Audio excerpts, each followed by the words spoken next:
Welcome back to Grow Joyfully Home and Garden and Garden Tour Saturday with your host, Grandma Sandy, your co-hosts, Suffolk Susie, Pat's Garden Life, and Growing on Vancouver Island. This is an open collaboration that anyone can join.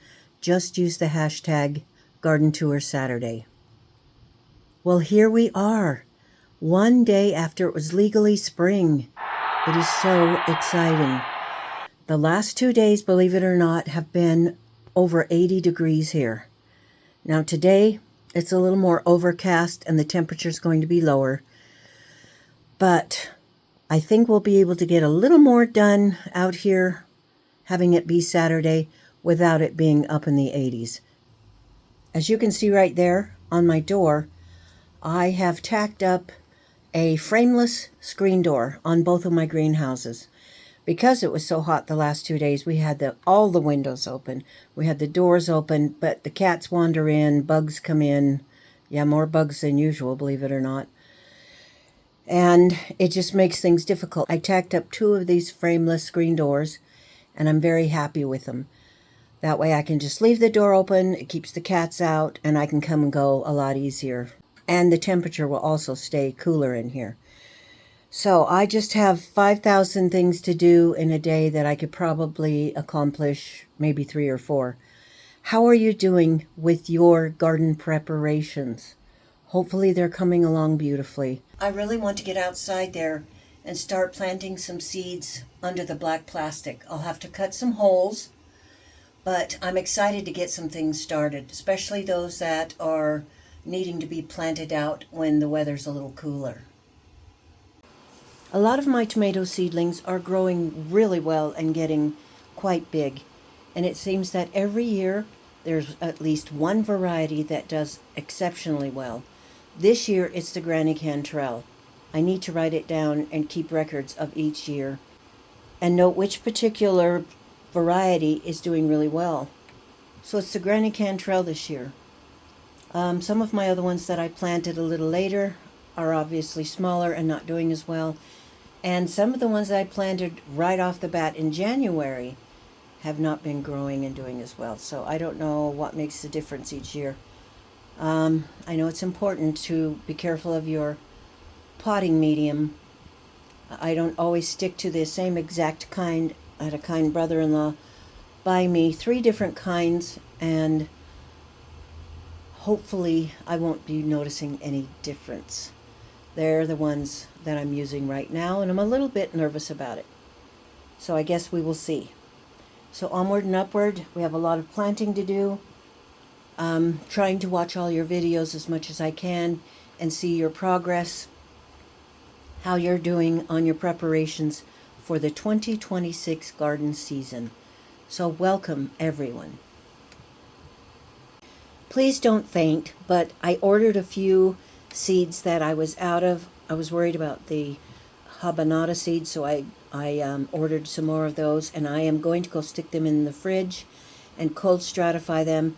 I believe Catherine Evans suggested that, so I'm going to try that because I'm not having great success with my pepper plants. So I'm going to cold stratify some habanada peppers, and look what I did.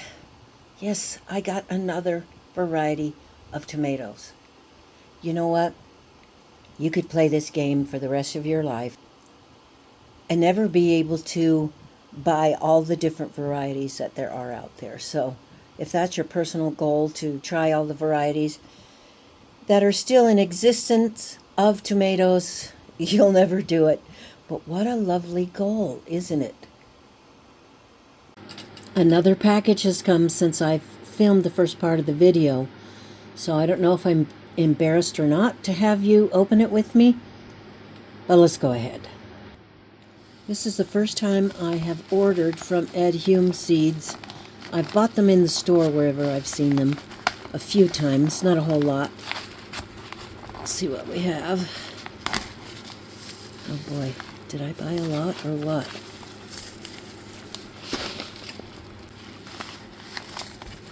Oh goodness. They must have been a good price, or I wouldn't have ordered this many.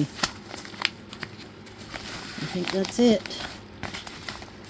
And you need to be proud of me. Many of these are not tomatoes, much to my sadness. Okay, what do we have here? Butter crunch lettuce, rattlesnake pole beans. They're so good. Gypsy from on the edge of Appalachia really likes them too. They're very tasty. Yummy, yummy beans.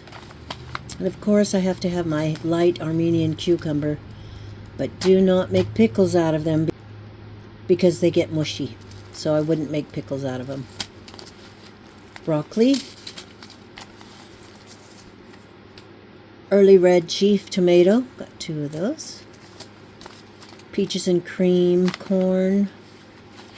There we go. My beautiful Cherokee purple. Sweet banana pepper. Baby's breath. Light pink. California poppy. Dahlia. Dwarf Unwin's mix. Snapdragon. Magic carpet. Candy tuft in pink. We have the white but not the pink. And that's it. But that's really fun. That seems like a lot of seeds. I don't usually spend that much money on seeds because I try to save them myself, and I spend so much money on buying the potting mix and more cups to put things in and tags and vermiculite and stuff. So, and I also had a lot of seeds. So I wanted to use those, but I do need these because I am out. So thanks for opening up mail with me. Mail call. I can't sing it like Renee's Garden Adventures and Q from Qstead Q sing it. So you'll just have to go check their mail call videos out, and then you'll know the song.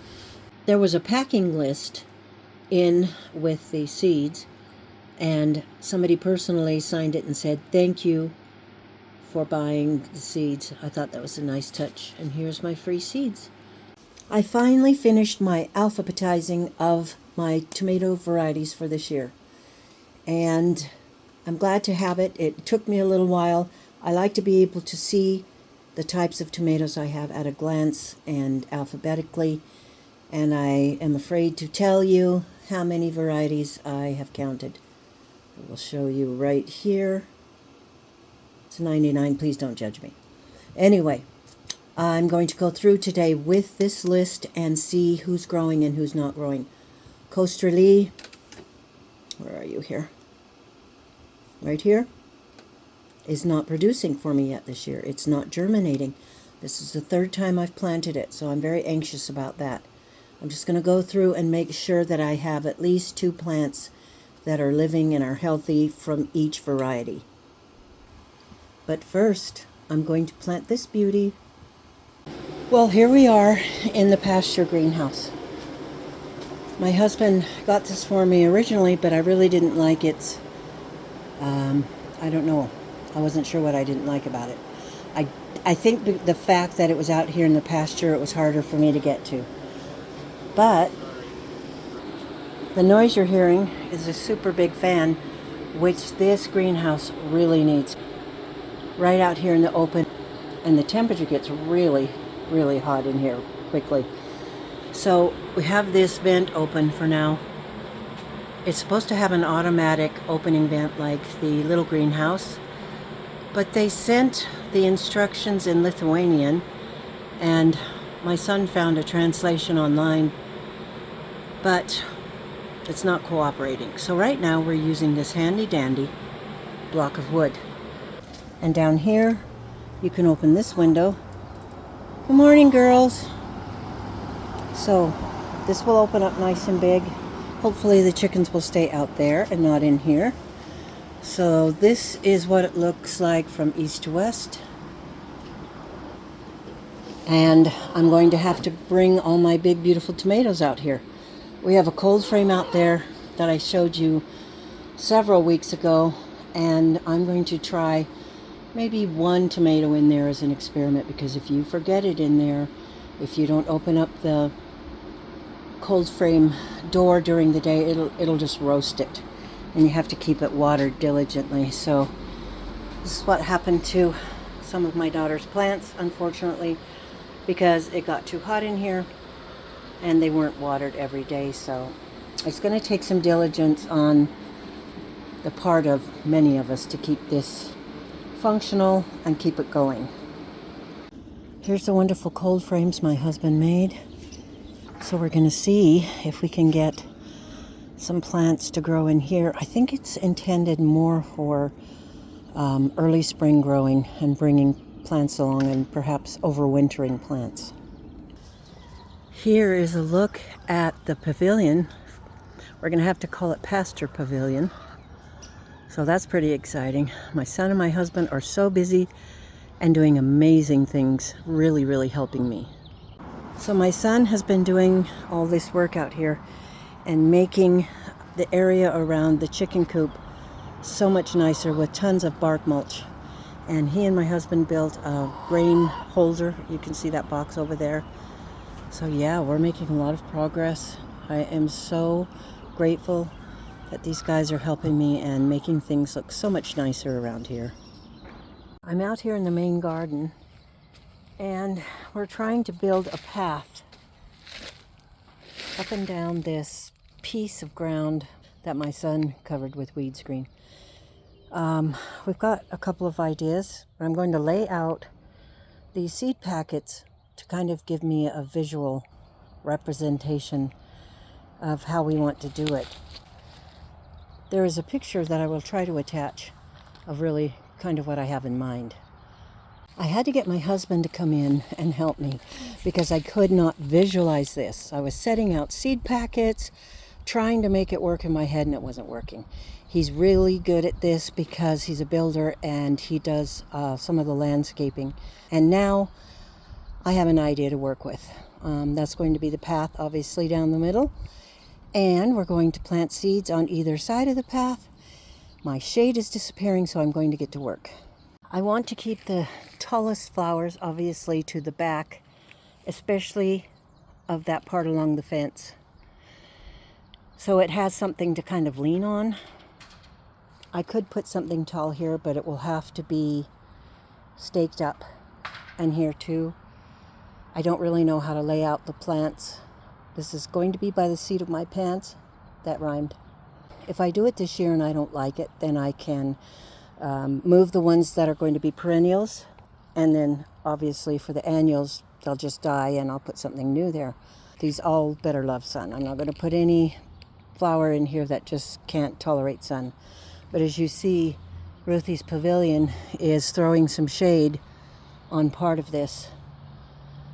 So yeah, I might be putting flowers in that can't tolerate all the heat. We're going to have to see.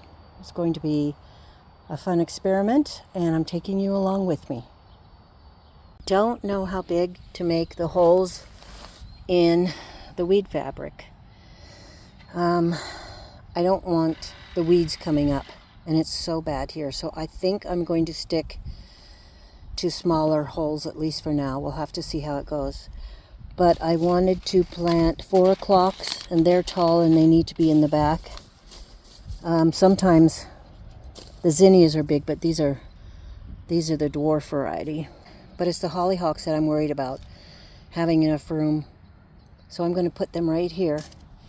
I'm going to lay out the seeds and read the backs of them and just see what's going to go well in certain spots.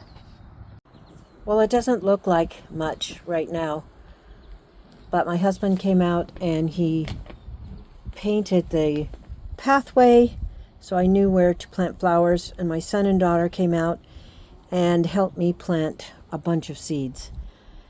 I don't know if it's going to work. We're going to cover in between the flowers, I believe, with bark mulch. And I'm not sure what to do with the path. It would be nice if it looked different, like maybe stones, so it didn't completely match the bark mulch. But we'll have to see what we can afford and what we can get done. We'll have to keep you updated on what's going on in this part of the garden. Everything else looks pretty sad. I was going to come out here and really rake a lot, trim back the strawberries, but this has taken all my time. I hope you've had a wonderful garden tour Saturday, that you enjoyed this garden tour, that things are going well in your 2026 garden. Thanks for stopping by today, and we'll see you on the next video.